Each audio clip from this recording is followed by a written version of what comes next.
अस्सलाम वालेकुम। मैं उर्दू अदब में आपका इस्तकबाल करती हूँ। आज मैं एक नई कहानी लेकर आई हूँ जो आपके सिलेबस से मुताल्लिक़ है। तो आज हम एक नई दास्तान के बारे में पढ़ेंगे जिसका नाम है सबरस।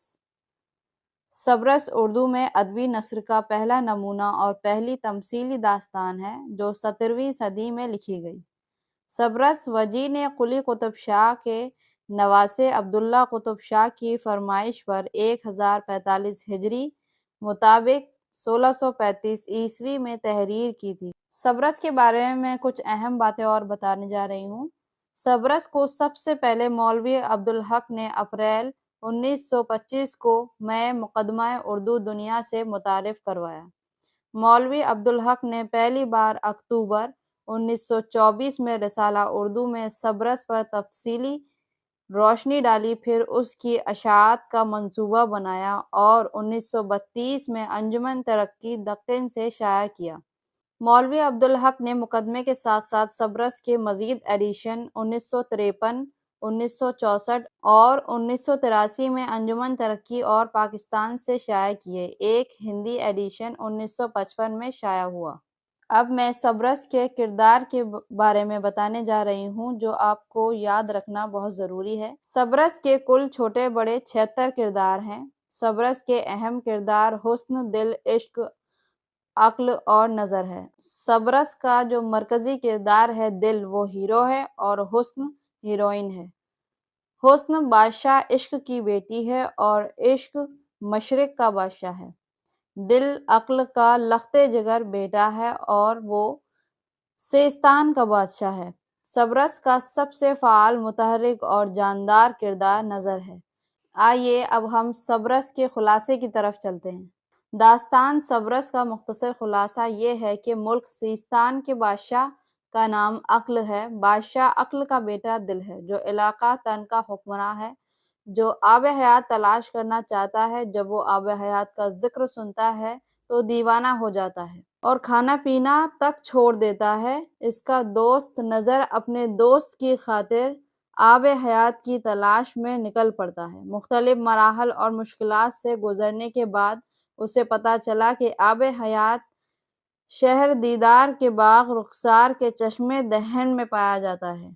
शहर दीदार शहंशाह इश्क की बेटी हुस्न की मलकियत है। उसके पास एक अंगूठी है जो चश्मा आब हयात तक पहुंचाती है। नज़र ने मुख्तलिफ मुहिमें सर करते हुए शहजादी के हुस्न तक रसाई हासिल की। वहां उसे पता चला कि शहजादी हुस्न एक हीरे पे नक्श तस्वीर पर फिदा है। जब शहजादी हुस्न ने वो तस्वीर नज़र को दिखाई तो इत्तेफाक से वो तस्वीर शहजादा दिल की नकल आई।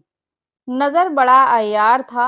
इसने शहजादी के दिल में लगी आग को और भड़काया। एक रोज़ शहजादी हुस्न ने तन्हाई में नज़र को बुलाकर उसे अपने अहवाल सुनाया और दरख्वास्त की कि किसी तरह दिल से मिला दे, वो इसकी दीवानी हो चुकी है। नज़र ममलकतन पहुंचकर शहजादा दिल को न सिर्फ आब हयात की खुशखबरी सुनाता है बल्कि शहजादी हुस्न की तारीफ इस तरह करता है कि दिल शहजादी को देखे बगैर इसका आशिक हो जाता है और शहजादी से मिलने शहर दीदार चलने को तैयार हो जाता है। लेकिन जब बादशाह अक्ल को इत्तला मिलती है तो वो शहजादे को गिरफ्तार करवा देता है। गिरफ्तारी की इत्तला पाकर शहजादी हुस्न अपना लश्कर भेजती है। अक्ल खुद जंग के मैदान में उतरने के बजाय शहजादे दिल को भेजता है। इस तरह दिल और हुस्न की जंग का आगाज होता है। इसी जंग में दिल का बाप बादशाह अक्ल और शहजादी का बाप शहंशाह इश्क भी शामिल हो जाते हैं। हुस्न की फौज के हाथों दिल घायल हो जाता है और गिरफ्तार करके लाया जाता है, जबकि इश्क की फौज के हाथों अक्ल को शिकस्त उठानी पड़ती है और वो फरार हो जाता है। हुस्न दिल की मुलाकातें होती हैं। रकीब की बेटी गैर की साजिश के सबब हुस्न दिल में गलत फहमी पैदा होती है और जुदाई अमल में आती है। लेकिन जब हुस्न को हकीकत मालूम होती है कि शहजादा दिल बेकसूर है तो वो बहुत पछताती है कि दिल रकीब की कैद में है। उधर अक्ल के वजीर क़यामत के जरिए शहंशाह इश्क और ادھر عقل کے وزیر قامت کے ذریعے شہنشاہ عشق اور بادشاہ عقل میں صلح صفائی ہوتی ہے۔